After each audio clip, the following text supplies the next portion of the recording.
যেই কোনো ছোট মাছ আমার কাছে মনে হয় হাতে মাখিয়ে রান্না করলে বেস্ট হয়। আজকে আমি ট্যাংরা মাছের চচ্চড়ি করব, তাও আবার হাতে মাখিয়ে। হ্যালো এভরিওয়ান, আসসালামু আলাইকুম। আজকে আপনাদের সাথে শেয়ার করব হাত মাখা ট্যাংরা মাছের চচ্চড়ি। রান্নাটা দেখতে যেমন হয়েছে, খেতে তার চাইতেও ইয়াম্মি হয়েছে। এখানে আমি বেগুন কেটে নিয়েছি রেগুলার কাট করে, সেই সাথে পেঁয়াজ, কাঁচামরিচ, ধনিয়া পাতা কুচি, টমেটো কাট করে নিয়েছি, আর হচ্ছে ট্যাংরা মাছ। ছোটবেলায় ভাবতাম কি জানেন, যে এই ট্যাংরা মাছগুলো মনে হয় বড় হয়ে পাঙ্গাস মাছ হয়, তাই কখনোই আমি ট্যাংরা মাছ খেতাম না। একটা ফ্রাই প্যানের মধ্যে পরিমাণ মতো পেঁয়াজ কুচি দিয়ে দিচ্ছি, সেই সাথে কাঁচামরিচ ফালি, টমেটো কিউব করে কাটা, আদা রসুন পেস্ট, স্বাদ মতো নুন, হলুদের গুঁড়ো, লাল মরিচের গুঁড়ো, আর হচ্ছে ধনিয়া গুঁড়ো। এরপর দিয়ে দিচ্ছি সরিষার তেল, চাইলে আপনারা রান্নার সয়াবিন তেলটাও দিতে পারেন। এবার আমি খুব ভালোভাবে এগুলো হাতের সাহায্যে মাখিয়ে নিব। হাত মাখা তরকারির মধ্যে না একটু ভালোভাবে হাতে মাখিয়ে রান্নাটা করাই বেস্ট। তো বেগুনগুলো আমি দিয়ে খুব ভালোভাবে আবারও মাখিয়ে নিচ্ছি, যতটা ভালোভাবে মাখানো যায়। এবার দিয়ে দিচ্ছি ট্যাংরা মাছ। এই মাছের প্রত্যেকটা মাছের পেটে না খুব সুন্দর করে ডিম, আমি একটু একটু করে দেখাচ্ছি আপনাদেরকে। প্রতিটা মাছের পেটে ডিম। আমার না এরকম ডিমওয়ালা মাছ দেখতে খুব ভালো লাগে, আবার খেতেও ভালো লাগে। আর মাছের ডিম আমার খুবই পছন্দ। যাই হোক, সব কিছু আবারও খুব ভালোভাবে মাখিয়ে নিচ্ছি।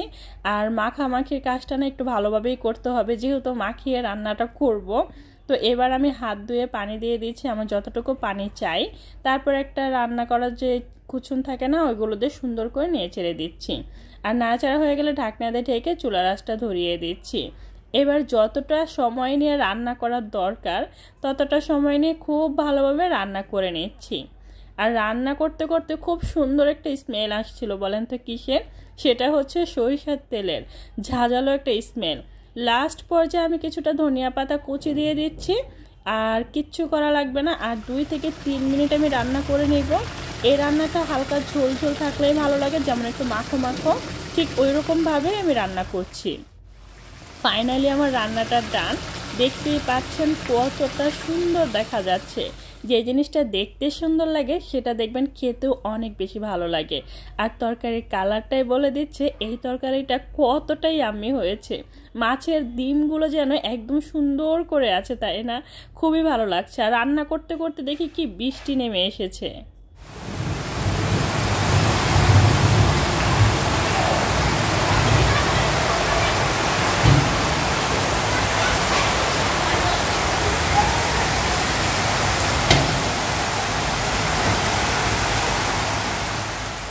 আমার কাছে না বৃষ্টির এরকম রিমঝিম শব্দ খুবই ভালো লাগে, তাই ভিডিওতে রেখে দিলাম আপনাদের সাথে শেয়ার করার জন্য।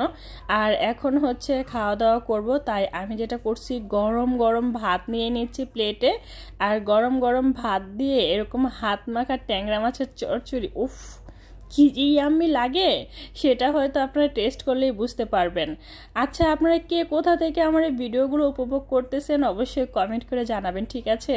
আর আজকের এই ভিডিওটা কতটা ভালো লেগেছে সেটা কিন্তু কমেন্ট করে জানাতে ভুলবেন না। আমি আমার প্লেটটা খুব ভালোভাবে সার্ভ করে নিয়েছি, আর এবার হচ্ছে খাওয়া দাওয়া করব।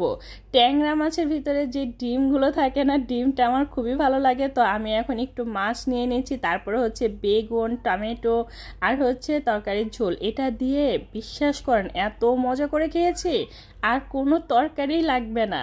আচ্ছা, ভিডিওটা কেমন লাগছে অবশ্যই কমেন্ট করে জানাবেন, ঠিক আছে? ভালো লাগলে লাইক কমেন্ট শেয়ার করে দিবেন, চ্যানেলটা সাবস্ক্রাইব করে রাখবেন, আর পেজে লাইক ফলো দিয়ে সবসময় সাপোর্ট করবেন। আপনাদের লাইক কমেন্ট শেয়ার আমাকে নতুন নতুন ভিডিও দেওয়ার অনুপ্রেরণা যোগায়। তো আজকে এই পর্যন্তই, সবাই ভালো থাকবেন। আল্লাহ হাফেজ।